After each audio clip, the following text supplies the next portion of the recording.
πρόεδρο της Πανελλήνιας Ομοσπονδίας Αστυνομικών Υπαλλήλων, για να κάνουμε μια κουβέντα για αυτό το μπλόκο στην εκδήλωση των αστυνομικών στα Εξάρχεια από τον κύριο Τόσκα.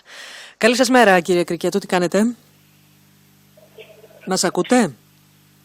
Ναι, τώρα σας ακούω. Τώρα, όλα καλά? Ναι, πολύ καλά. Καλημέρα, σας ακούω πολύ καλά τώρα. Λοιπόν, τι έγινε τώρα? Τα έλεγα χθες με τον πρόεδρό σας εδώ στην ίδια συχνότητα, στην ίδια εκπομπή. Δεν είχατε, λέει, πληροφορίες για απαγόρευση. Και όταν του το ανέφερα εγώ, ο κύριος Γερακαράκος είπε ότι εμείς δεν έχουμε τέτοιες πληροφορίες. Αλλά να τελικά που οι δημοσιογράφοι κάτι θα ξέραν παραπάνω, απαγορεύθηκε η συγκέντρωση. Αναμενόμενο ή όχι? Κοιτάξτε, όπως σας είπε και ο πρόεδρος, εμείς τέτοιες πληροφορίες δεν είχαμε. Ναι. Εμείς το μόνο που κάναμε όλες αυτές τις μέρες ήταν να προετοιμάζουμε αυτή την εκδήλωση, η οποία ήταν μια εκδήλωση διαλόγου, προβληματισμού, προτάσεων, απόψεων. Γιατί πώς να το κάνουμε όταν ένα πρόβλημα υφίσταται 30 χρόνια, πιστεύω ότι κάποια στιγμή θα πρέπει όλοι μας, εμείς οι αστυνομικοί, εσείς οι δημοσιογράφοι, η επίσημη πολιτεία, να βρούμε μια λύση. Δεν νομίζω ότι έχουμε την πολυτέλεια στις δυσκολίες των καιρών που όλοι περνάμε, αναμφισβήτητα όλοι περνάμε, να έχουμε και επιπλέον προβλήματα διαχείρισης της καθημερινότητας μέσα στην πόλη που ζούμε. Εμείς πιστεύουμε λοιπόν ότι έπρεπε να ανοίξουμε και πιστεύουμε ότι άνοιξε αυτός ο διάλογος παρόλη την απαγόρευση που δόθηκε. Τι ακριβώς πόλεις θέλουμε και πώς πρέπει όλοι να μιλάμε, να εκφραζόμαστε και να σεβόμαστε ένας τον άλλο. Μάλιστα. Δικαιολογείται κατά κάποιο τρόπο την απόφαση της πολιτικής ηγεσίας?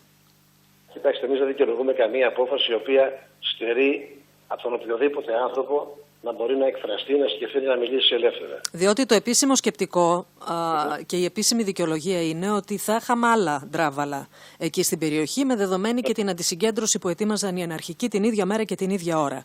Και γι' αυτό είπε και ο κύριος Τόσκας σε δηλώσεις του ότι οι αστυνομικοί, λέει, καλά θα κάνουν να εξασφαλίζουν την τάξη και την ηρεμία. Οι πρακτικές αυτές που επιλέγουν ξεφεύγουν από τα όρια συνδικαλιστικών οργάνων και δεν έχουν κανένα δικαίωμα οι αστυνομικοί να εμφανίζονται ως θεματοφύλακες, και κάτι τέτοιο παραπέμπει σε άλλες εποχές τύπου «εσείς είστε το κράτος». Ο αστυνομικός, λέει, εξυπηρετεί το κράτος και ο ρόλος του είναι να διασφαλίζει την τάξη και όχι να την διαταράσει. Λοιπόν, για να τα πούμε τώρα ένα.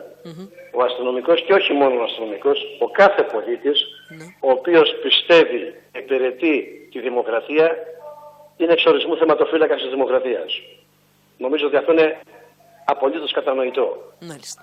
Όχι μόνο ο αστυνομικός που έχει δώσει όρκο πίστης στο Σύνταγμα και τους νόμους, αλλά και ο κάθε πολίτης, ο οποίος υπηρετεί, σέβεται τη δημοκρατία, είναι θεματοφύλακας της δημοκρατίας. Μάλιστα. Αυτό νομίζω δεν μπορεί να αμφισβητηθεί από τον καθένα. Από κανέναν. Τώρα, όσον αφορά την εκδήλωση. Ακούστε με, εμείς δεν κάναμε μια εκδήλωση ούτε να πάμε να τσακωθούμε με κανέναν, ούτε θέλαμε να δημιουργήσουμε κανένα πρόβλημα. Είχατε προσκαλέσει και τους αναρχικούς, αν θυμάμαι σωστά, έτσι? Τους πάντες πρέπει να καλέσουμε. Αν δεν μιλήσουμε με αυτούς οι οποίοι δεν δέχονται κάποια πράγματα, αν δεν μιλήσουμε με την επίσημη πολιτεία, αν δεν μιλήσουμε με την ίδια την αστυνομία, πρέπει όλοι να βρούμε μια λύση, επαναλαμβάνω. Δεν υπάρχει πολυτέλεια πλέον εντός εισαγωγικών να τσακωνόμαστε. Εδώ ο ελληνικός λαός και εμείς που είμαστε ένα κομμάτι αντιμετωπίζουμε χίλια μύρια όσα προβλήματα κάθε μέρα. Βλέπετε τι συμβαίνει έξω στην κοινωνία. Πιάνουμε το τελευταίο, σκουπίδια. Εκεί οι εργαζόμενοι έχουν προβλήματα. Πιάνουμε τους πληστηριασμούς που έρχονται που λένε ότι εσείς είστε δημοσιογράφοι. Έχουμε την πολυτέλεια λοιπόν να τσακωνόμαστε κιόλας. Γιατί τσακωνόμαστε αλήθεια, 30 χρόνια τώρα? Δεν πρέπει κάποια στιγμή να ανοίξει η κουβέντα, γιατί να τσακωνόμαστε, να αρχίζουμε να χτίζουμε μια υγιή κοινωνία που θα αρχίσει να γίνεται καλύτερη, όχι μόνο για μας, τα παιδιά μας. Να σας πω κάτι.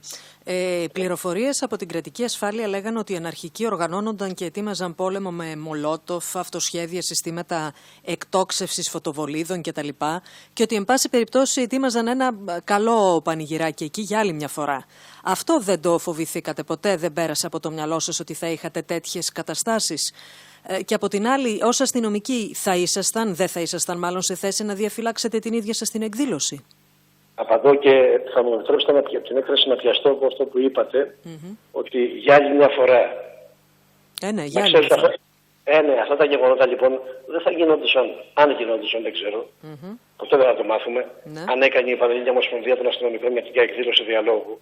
Αυτά γίνονταν και χωρίς να θέλω να προκαταλάβω τίποτα, φοβάμαι θα ξαναγίνουν. Ναι. Άρα επαναλαμβάνω το νόημα της εκδήλωσης, το οποίο ειδικά είμαστε βέβαιοι πέρασε στην κοινωνία, δεν ήταν ούτε να έρθουν μολότοφ να σκάσουν, ούτε να κάψουμε κανέναν, ούτε να τσακωθούμε με κανέναν. Γι' αυτό, όπως είπατε πολύ σωστά, καλέσαμε ακόμα και αυτούς οι οποίοι δημιουργούν τέτοια πράγματα. Τι είπαμε λοιπόν, ελάτε να κουβεντιάσουμε όλοι μαζί. Μπορεί και να μην βρίσκαμε καμία λύση. Όμως να άνοιγε και μια κουλτούρα διαλόγου, κάτι να γινόταν. Πιστέψτε με, δεν υπάρχει αυτή η πολυτέλεια πλέον. Ο κόσμος έχει τεράστια προβλήματα. Δεν μπορούμε να έχουμε περιοχές της πόλης ή της χώρας η οποία να μην πηγαίνει η αστυνομία. Να σας ρωτήσω κάτι. Η αντισυγκέντρωση που ετοίμαζαν οι αναρχικοί έχει απαγορευτεί και αυτή? Γνωρίζετε κάτι? Κοιτάξτε, η απαγόρευση του κυρίου αστυνομικού διευθυντή Αττικής αφορά οποιαδήποτε? Αφορά οποιαδήποτε συγκέντρωση εντός των ορίων που έχει χαρτογραφήσει η απόφασή του. Οποιοςδήποτε λοιπόν σήμερα παραβεί αυτή την απόφαση του κυρίου αστυνομικού διευθυντή. Ξέρετε γιατί σας το ρωτώ? Παραβιάζει τον νόμο.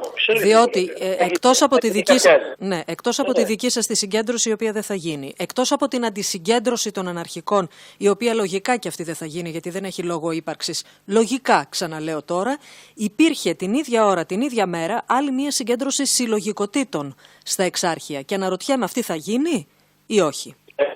Στην οποία θα συμμετείχαν και οι αναρχικοί. Ναι, δεν κατάλαβα. Εγώ δεν μπορώ να σας πω. Ναι. Εγώ το μόνο μπορώ να σας πω ότι η απαγόρευση του αστυνομικού διευθυντή Αττικής, ναι, τα γεωγραφικά όρια μέσα τα οποία έχει απαγορεύσει την οποιαδήποτε συγκέντρωση, αφορά τους πάντες. Μάλιστα. Και από κάτω, όπως θα είδατε στην απόφαση, όποιος παραβεί την απόφαση, υπάρχουν και κυρώσεις, τις οποίες γράφει. Εγώ λοιπόν δεν μπορώ να σας πω αν θα κάνουν ή δεν θα κάνουν. Μπορώ να σας πω ότι η Πανελλήνια Ομοσπονδία των Αστυνομικών, η οποία πιστεύει και έχει ορκιστεί πίστη στο Σύνταγμα και στους νόμους, θα υπακούσει και υπάκουσε. Νομίζω το έχει πει από χθες πολύ σωστά. Ναι, το είπε χθες και εδώ ο Πρόεδρος. Ναι. Και έτσι πρέπει να γίνει. Γιατί θα έχετε κυρώσεις, σωστά, όπως αναφέρετε. Θα διωχθείτε για. Πέρα τις κυρώσεις, ακούστε με, δεν είναι κυρώσεις, πιστέψτε με. Εμάς είναι. Ο όρκος που δώσατε. Ναι. Βεβαίως.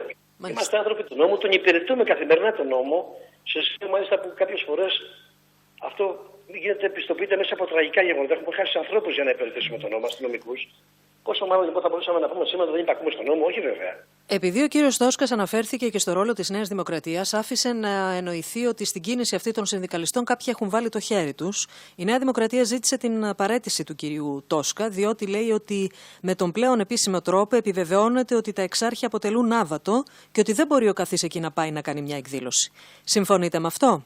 Να θυμίσω ότι ο Κυριάκος Μητσοτάκης διαφώνησε με την απόφασή σας να κάνετε εκδήλωση. Ωστόσο είπε ότι είναι συνταγματικό σας δικαίωμα ως ελεύθεροι πολίτες να την υλοποιήσετε. Ακούστε με λοιπόν ξεκάθαρα. Δυστυχώς αυτό συμβαίνει στη χώρα μας. Δηλαδή, εξηγούμε με πολύ απλά.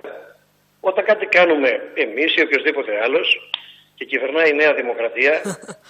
Η ίδια απάντηση είναι, ναι, αυτό λένε όλοι, ναι. Έλα, τι να κάνουμε τώρα, αυτή είναι η πραγματικότητα. Όταν κυβερνάει η Δημοκρατία, είμαστε με τους άλλους. Όταν κυβερνάει ο ΣΥΡΙΖΑ, είμαστε πάλι με τους άλλους. Δηλαδή, ακούστε με. Τελικά είναι άβατο τα εξάρχεια, κύριε Κρικέτο? Να κλείσω μόνο με αυτό. Εμείς δεν δίνουμε με την καλή την έννοια λογαριασμό σε κανένα κόμμα. Ξέρετε γιατί?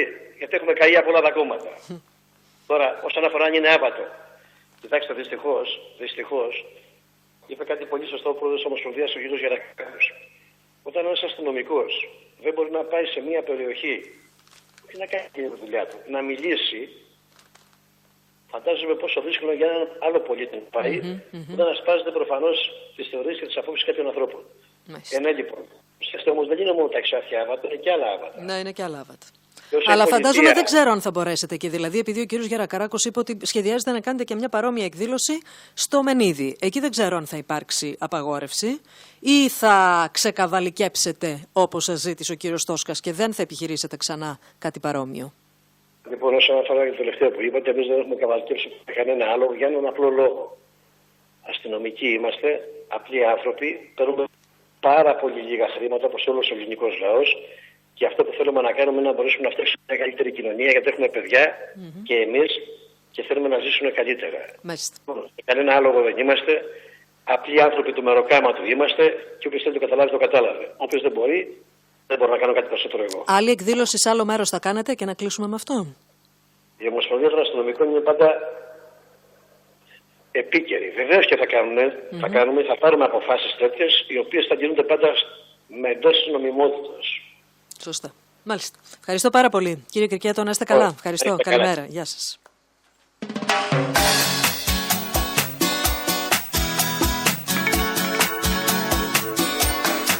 Walk on and walk on.